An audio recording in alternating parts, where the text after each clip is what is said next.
Hello friends, welcome to another video. So আগৰ ভিডিঅ'ত আমি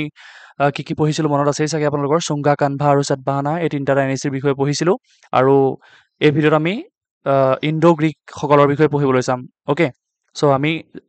এই চাৰ্টখন আগতেও চাইছিলোঁ অৰ্থাৎ মৌৰ্য সাম্ৰাজ্যৰ ডিক্লাইনৰ পিছত অৰ্থাৎ পষ্ট মৰিয়ান পিৰিয়ডত আপোনালোকৰ নেটিভ কিছুমান ডাইনেষ্টি এমাৰ্জ হয় সেইকেইটা আছিলে চুংগা কানভা আৰু সাতবাহানা ডাইনেষ্টি আৰু তাৰ সমসাময়িকভাৱে কিছুমান ফৰেইন ছাকচেছৰ্ছ আহিছিলে অ'কে অৰ্থাৎ বাহিৰৰ পৰা কিছুমান ছাকচেছৰ্ছ আহিছিলে সেইসকলৰ বিষয়ে আমি পঢ়িবলৈ চাম আৰু সেই বাহিৰৰ পৰা অহা ফৰেইন ছাকচেছৰবিলাকৰ ভিতৰত প্ৰথম আহিছিলে দ্য ইণ্ডো গ্ৰীকছ অৰ্থাৎ গ্ৰীকৰ পৰা আহিছিলে কাৰণে ইণ্ডিয়া ৰিজনলৈ আচলতে ইণ্ডো গ্ৰীক বুলি কোৱা যায় তাৰপিছত আহিব চাকাছ তাৰপিছত পাৰ্থিয়ানছ আৰু কুছানছ অ'কে ত' ইণ্ডো গ্ৰীক চাকাছ পাৰ্থিয়ানছ আৰু কুছানছ আপোনালোকে এনেকৈ ক্ৰনলজিটো মনত ৰাখিব পাৰে ফ্ৰম ইণ্ডো গ্ৰীকছ চাকাছ পাৰ্থিয়ানছ আৰু কুছানছ চ' ইম্পৰ্টেণ্ট হয় কেতিয়াবা এটা দুটা কুৱেশ্যন অহা দেখা পোৱা যায় বিভিন্ন কম্পিটিটিভ এক্সামবিলাকত চ' আমি ষ্টাৰ্ট কৰোঁ আহক with different questions okay so' আমি যদি চাওঁ প্ৰথমতে লোকেশ্যনটো চাই লওঁ চ' ইয়াত লিখা আছে এইখিনি পাৰ্থিয়ান অ'কে চ' এই ৰিজনটো আছিলে ইণ্ডো গ্ৰীক আচলতে একদম গ্ৰীকৰ পৰা এইফালৰ পৰা আহি এনেকৈ আহি গ্ৰীক ৰিজনৰ পৰা আহি ফাৰ্ষ্ট এইখিনি মানে এইখিনি অক্সাছ বুলি নদী এখন আছিলে এনেকৈ অক্সাছ বুলি অ'কে অক্সাছ নদী আছিলে অক্সাছ নদীৰ চাউথত এই ৰিজনটোক গোটেইটো ইণ্ডো গ্ৰীক ৰিজনছ আছিলে অৰ্থাৎ বৰ্তমান পাকিস্তান বা এইখিনি ইণ্ডো গ্ৰীক দেখিছে এয়া গ্ৰীকো বেক্টেৰিয়ান আছিলে আচলতে এই অক্সাছ নদীৰ পাৰৰ মানে তলফালে থকা বেক্টেৰিয়ানছ বুলি কোৱা হৈছিলে আৰু এই বেক্টেৰিয়ানছ ৰিজনৰ পৰা এইখিনি আহিছিলে কাৰণে এই ৰিজনটোক ইণ্ডো গ্ৰীক বুলি কোৱা হৈছিলে অৰ্থাৎ পাকিস্তানৰ ৰিজন অলপ আৰু বৰ্তমান ইণ্ডিয়াৰ ৰিজন চ' এইখিনি ইণ্ডো গ্ৰীক আছিলে অ'কে একদম মানে পাৰ্মানেণ্ট বাউণ্ডেৰী নহয় আৰু তথাপিও অনুমান কৰা যায় এই ৰিজনটোতে ইণ্ডো গ্ৰীকসকল আহি আপোনালোকৰ বসতি কৰিছিলেহি নাইবা এনেক্স কৰি লৈছিলেহি অ'কে চ' এইখনো মেপ চাব পাৰে মই ইনক্লুড কৰি দিছোঁ ফাৰ্ষ্টতে চ' গ্ৰীকো বেক্টেৰিয়ান কিংডম বুলি ক'ব পাৰি গ্ৰীকো বেক্টেৰিয়ান মানে গ্ৰীক আৰু বেক্টেৰিয়ান ৰিজনৰ আছিলে কাৰণে বেক্টেৰিয়ান আপোনালোকক কেতিয়াবা গ্ৰীক বুলি নকয় বেক্টেৰিয়ান বুলি ক'ব পাৰে দেই সেইটো মনত ৰাখিব okay so' this is Indo Bactrian বা ইণ্ডো গ্ৰীক কিংডম অ'কে এতিয়া কুৱেশ্যনবিলাক ডিছকাছ কৰোঁ আহক so' first question who was the founder of the Indo Greek kingdom অৰ্থাৎ ইণ্ডো গ্ৰীক কিংডমৰ ফাউণ্ডাৰ কোন হ'ব ইয়াৰ উত্তৰটো হ'ব Demetrius one okay so' Demetrius one is the founder of Indo Greek kingdom so' এক্সপ্লেনেশ্যনত কি কৈছে Demetrius one started the invasion of north western India in 180 BC 180 খ্ৰীষ্টপূৰ্বত ডেমট্ৰিয়াছে প্ৰথমতে নৰ্থ ৱেষ্ট ইণ্ডিয়াত কি কৰে ষ্টাৰ্ট কৰে এনেক্সেশ্যন আৰু ইনভেড কৰে okay so' following the destruction of the Maurya dynasty বা মৌৰ্য ডাইনেষ্টি বাই পুষ্যমিত্ৰ চুংগা অৰ্থাৎ আমি পঢ়িছিলোঁ মৌৰ্য সাম্ৰাজ্য বা মৌৰ্য এম্পায়াৰ ডিক্লাইন হোৱাৰ পিছত সেইটো সময়ত নেটিভ কোনটো ডাইনেষ্টি এমাৰ্জ হৈছিলে চুংগা ডাইনেষ্টি এমাৰ্জ হৈছিলে আৰু তাৰ প্ৰথমজন ৰুলাৰ আছিলে কোন পুষ্যমিত্ৰ চুংগা অ'কে চ' পুষ্যমিত্ৰ চুংগাৰ দিনত ৰুল কৰি থাকোঁতে ইণ্ডো গ্ৰীকবিলাকে আপোনালোকৰ ইনভেড কৰে আমাৰ নৰ্থ ৱেষ্টাৰ্ণ ছাইডটোত অ'কে চ' আমি যদি ইয়াত মেপখন আকৌ চাই ইয়াত চাওক এয়া চুংগা দেখিছে এইটো চুংগা য়েল্ল' কালাৰত আছে চুংগা চ' চুংগাসকলে মানে এই ইষ্টাৰ্ণ ৰিজনটো ৰুল কৰি আছিলে ইণ্ডিয়াৰ আৰু আপোনালোকৰ ইণ্ডো গ্ৰীকবিলাকে তো চাউথ মানে এনেকৈ ৱেষ্টৰ পৰা আহি আপোনালোকৰ এই ৰিজনটোত মানে নৰ্থ ৱেষ্ট ৰিজনটোতহে থাকিবহি কাৰণ চুংগা মানে সেইকাৰণে চুংগাই বেলেগকৈ ৰাজত্ব কৰি আছিলে আৰু এইফালে ইণ্ডো গ্ৰীকে বেলেগকৈ ৰাজত্ব কৰি আছিলে অ'কে তাৰপিছত কৈছে Buddhism flourished during his region অৰ্থাৎ এই ডেমট্ৰিয়াছ ওৱানৰ সময়ত ডেমট্ৰিয়াছ ওৱানৰ সময়ত এইটো ভুল নুবুজিব আকৌ দেই কেতিয়াও পুষ্যমিত্ৰ চুংগাৰ সময়ত বুদ্ধিজিম হেৰি হোৱা নাছিলে কাৰণ পুষ্যমিত্ৰ চুংগাই বুদ্ধিজিম হেৰি কৰিছিলে আপোনালোকৰ ছাপৰ্ট নকৰিছিলে সেইটো কাৰণে বোধি ট্ৰিজোপা কাটি দিছিলে মনত আছেনে বোধি ট্ৰিজোপা কাটি দিছিলে so' Buddhism flourished during his reign মানে ইয়াৰ ডেমট্ৰিয়াছ ওৱানৰ কথা কৈছে ডেমট্ৰিয়াছ ওৱান ইণ্ডো গ্ৰীক তেওঁ বুদ্ধিজিম ফ'ল' কৰিছিলে okay so' during his reign so' Demetrius reign was from 200 to 180 BC okay 200 পৰা 180 খ্ৰীষ্টপূৰ্ব বুলি ক'ব পাৰি অৰ্থাৎ প্ৰায় সকলোবিলাক ইণ্ডো গ্ৰীক ৰুলাৰৰ দিনতেই গোটেইকেইজন ইণ্ডো গ্ৰীক ৰুলাৰৰ দিনতেই বুদ্ধিজিমে বহুত এৰাইজ কৰিছিলে আচলতে তেওঁলোকৰ আৰ্ট তেওঁলোকৰ কালচাৰত বুদ্ধিজিমটো দেখা পোৱা গৈছিলে okay so' which of the following were the first to issue gold coins অৰ্থাৎ ইণ্ডো গ্ৰীকসকলৰ কোনজনে প্ৰথম which of the following were the first to issue gold coins অৰ্থাৎ গ'ল্ড কইনছ কোনে প্ৰথমতে ইছ্যু কৰিছিলে ইয়াৰ শুদ্ধৰটো হ'ব ইণ্ডো গ্ৰীক সেইটো মনত ৰাখিব মই মুখৰ পৰা ওলাই গৈছিলোঁ বাৰু ইণ্ডো গ্ৰীক বুলি অৰ্থাৎ কেতিয়াবা যদি সোধে আপোনালোকৰ কোনে ভাৰতত প্ৰথম গ'ল্ড কইনৰ প্ৰচলন কৰিছিল প্ৰথম হ'ব ইণ্ডো গ্ৰীক অ'কে এতিয়ালৈকে মানে আপোনালোকৰ গ'ল্ড কইনৰ মানে সোণৰ মুদ্ৰাৰ প্ৰচলন হোৱাই নাছিলে ইণ্ডো গ্ৰীকসকল যেতিয়া আহে তাৰপিছতে সোণৰ মুদ্ৰাৰ প্ৰচলন হয় আমাৰ ভাৰতবৰ্ষৰ ৰিজনটোত okay Indo Greek were the first one to issue gold coins okay Indo Greeks so' the Indo Greeks were the first rulers in India to issue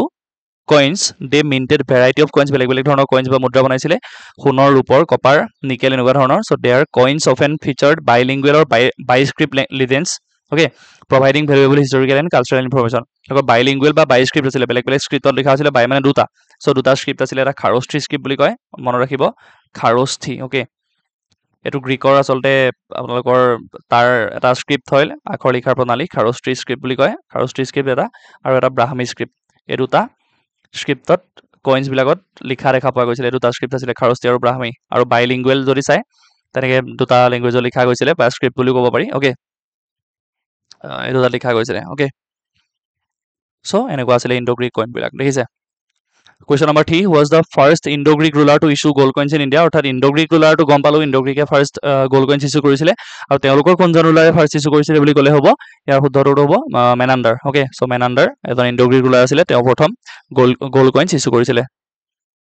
So the most famous Indo-Greek ruler was Menander with his capital Sakala okay Sakala বুলি ক'বাত পাব পাৰে বা Sakala বুলি পাব পাৰে মনত ৰাখিব Sakala in Punjab regionৰ আছে বৰ্তমান পাকিস্তানৰ regionৰ এটো বা অলপ ইণ্ডিয়াৰো আছে so মেনান্ডাৰ was the first Indo-Greek ruler to issue gold coins in India so মেনান্ডাৰে প্ৰথমজন Indo-Greek ruler আছিলে যি gold coins বা সোণৰ মুদ্ৰা প্ৰচলন কৰিছিলে আৰু এই কুষাণ অৰ্থাৎ কুষাণ বংশ আমি যেতিয়া পিছলৈ পঢ়িমগে আমি কি পাইছিলো শুঙ্গা কানভা সাতবাহনাস পঢ়িছিলো আৰু এফালে কি পঢ়িছিলো আপোনালোকৰ successor from native নহয় মানে বাহিৰৰ পৰা ফৰেন ইনভেজনত আমি কি পঢ়িছিলো প্ৰথম এতিয়া পঢ়িছো ইণ্ডো-গ্ৰীক ওকে আইজি ইণ্ডো-গ্ৰীক তাৰ পিছত পঢ়িম সাকাস তাৰ পিছত সাকাস এসএইচ লিখিছো সাকাস তাৰ পিছত পাৰ্টিয়ানছ তাৰ পিছত কুষাণছ এই কুষাণৰ সময়ত আপোনালোকৰ এটা লাৰ্জ এমাউন্টত মানে গোল্ড কইন্স আপোনালোকৰ প্ৰচলন হ'ব মানে সোণৰ মুদ্ৰা প্ৰচলন হ'ব ওকে সো কোৱেশ্চন নম্বৰ 4 মেনান্ডাৰ 1 আমি যাৰ কথা পঢ়িলো এতিয়া in famous Indo-Greek ruler the setup capital edu হিচলে সব পহিলুই সাকালাত কৰিছিলে মেনান্ডাৰ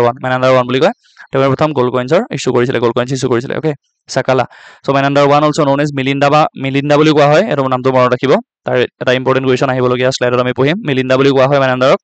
বা মিনেন্দ্ৰা বুলি কোৱা হয় was a famous Indo-Greek ruler he established his capital at সাকালাত নিজৰ কেপিটেলখন বা ৰাজধানী এস্টাবলিশ কৰিছিলে মডাৰ্ন ডে শিয়ালকোট বুলি কয় দে এতিয়া বৰ্তমান এই ঠাইখনৰ নাম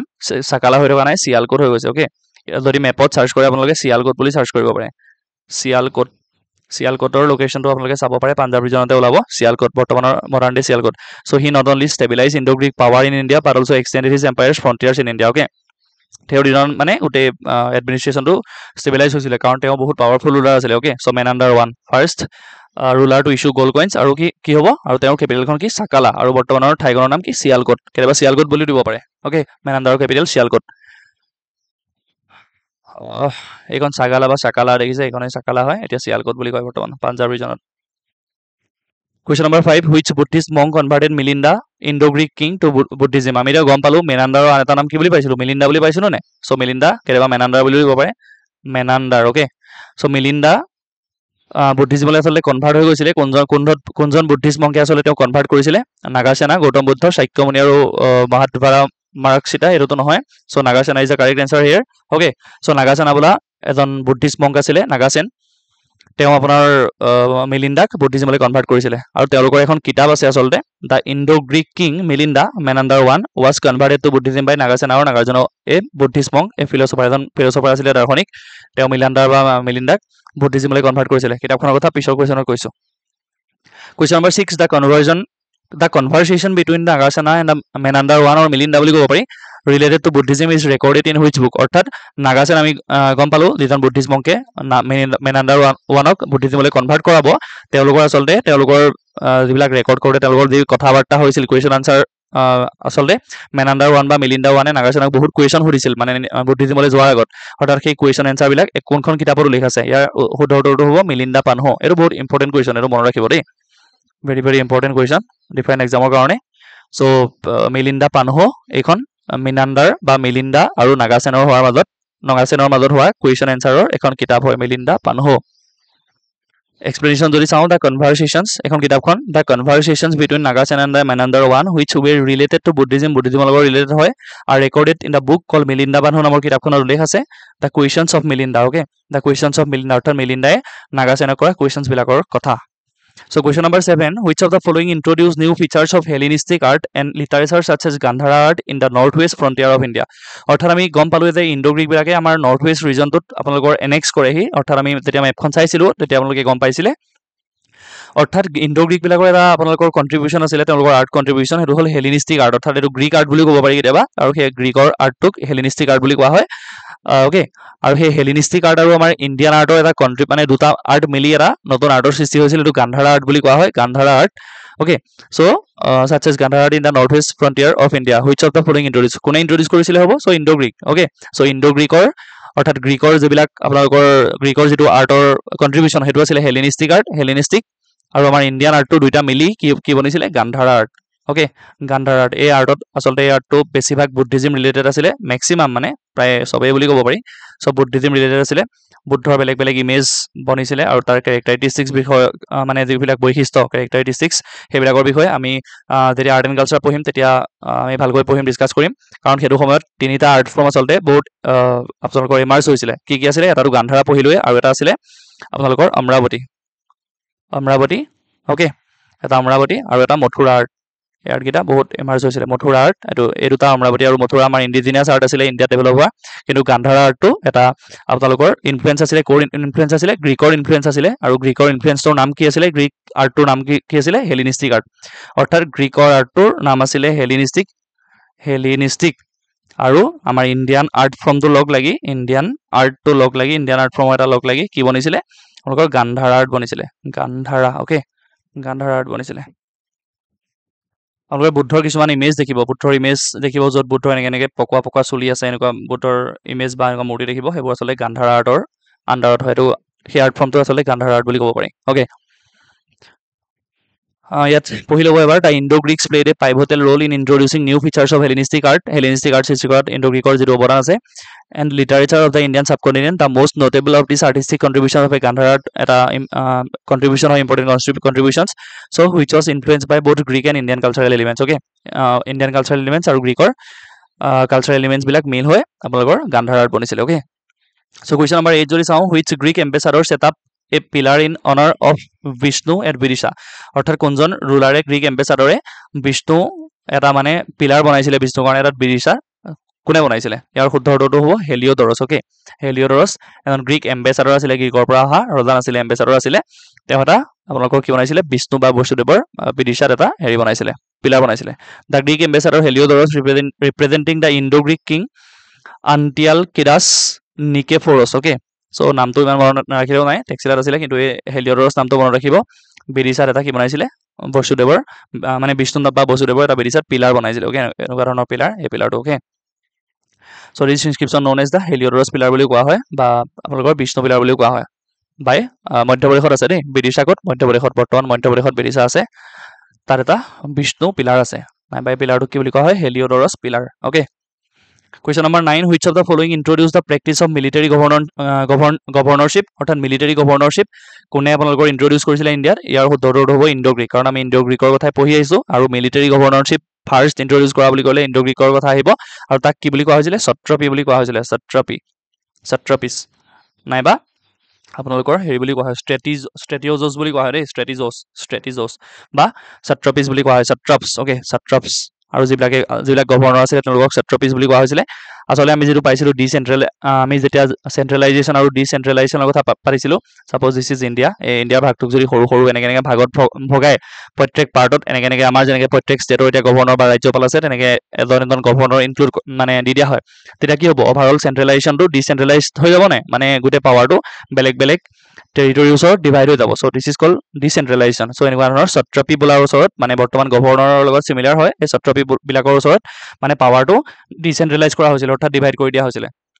অৰ্থাৎ এই ডিচেন্ট্ৰেলাইজেশ্যন প্ৰচেছটো বা মিলিটাৰী গভৰ্ণৰশ্বিপৰ যিটো কন্ট্ৰিবিউশ্যন সেই কন্ট্ৰিবিউশ্যনটো কাৰ বুলি সুধিলে ইণ্ডো গ্ৰীক অৰ্থাৎ ইণ্ডো গ্ৰীকৰ দিনত এই স্ট্ৰেটিজছ নাইবা সত্ৰপী চিষ্টেমটো আহে মানে okay So question number 10. Which of the following was the last ruler of Indo-Greek dynasty? Indo-Greek dynasty last ruler kon hodile ki hobo Strato II. So Strato II was the last ruler of Indo-Greek. The last in Indo-Greek king was Strato II. He ruled the Punjab region rule korisile 55 BC manot. So some say until 10 AD manolike rule korisil boli koy. Asolte prokito samoyor asolte jitu apologor timeline hetu jana na jay. বেলেগ koy. So their rule ended with the invasions of Indo-Scythians, Sakas অর্থাৎ কি হয় ইণ্ডো-গ্ৰীকৰ যিটো power হেতু কমি গুছি যায় এতিয়া আমি ইণ্ডো-গ্ৰীকৰ কথা পঢ়িছিলো ন ইণ্ডো-গ্ৰীক এটো পঢ়িলো ইণ্ডো-গ্ৰীকৰ লাষ্ট ৰুলাৰ গম পালো কোনজন স্ট্ৰেটো II অৰ্থাৎ স্ট্ৰেটো IIৰ পিছত যেতিয়া আপোনালোকৰ শাকা বিলাক আহিব ওকে শাকাস বিলাক আহিলে তেওঁলোকৰ পাৱাৰটো কমি গুছি যাব শাকাস বিলাক ৰাইজত আহি যাব সো শাকাস বিলাক কোন আহিব পাৰ্থিয়ানছ আহিব কিন্তু পাৰ্থিয়ানছ ইমান পাৱাৰফুল নাছিলে পাৰ্থিয়ানছে ৰুল কৰি থাকোতে এটা সৰু পাৰ্টত ৰুল কৰি আছিল পাৰ্থিয়ানছ ওকে তাৰপিছত কুশানছ আহিব কুশান বহুত পাৱাৰফুল হয় আচলতে কুশানছ অ'কে চ' আমি ইণ্ডো গ্ৰীক পঢ়িলোঁ নেক্সট ভিডিঅ'ত চাকাছ পাৰ্থিয়ানছ আৰু কুশানছৰ বিষয়ে পঢ়িবলৈ চাম চ' আজিৰ ভিডিঅ'ত ইমানেই আছিল মই আপোনালোকক দুটা প্ৰেক্টিছ কুৱেশ্যন দিছোঁ what is the main source of the information about Indo Greek ৰুলাৰ্ছৰ ইনফৰমেশ্যনবোৰ ক'ত ভালকৈ পোৱা যায় অপশ্যনকেইটা এবাৰ পঢ়ি ল'ব আৰু কমেণ্ট বক্সত উত্তৰটো দিবলৈ চাব আৰু question number 12 the most famous Indo Greek ruler to rule over India noted for his justice and popularity with his subjects কোনজন ৰুলাৰক ইণ্ডো গ্ৰীক ৰুলাৰক তেওঁ মানে জাষ্টিছ মানে গম পাইছে ন্যায় আৰু পপুলাৰিটি ন্যায়ৰ কাৰণে তেওঁ দিয়া ন্যায়ৰ কাৰণে পপুলাৰ হয় নিজৰ ছাবজেক্ট মানে কি প্ৰজাৰ মাজত কোনজন ৰুলাৰ এই উত্তৰকেইটা ইয়াৰ উত্তৰকেইটা কমেণ্ট বক্সত দিবলৈ চাব থেংক ইউ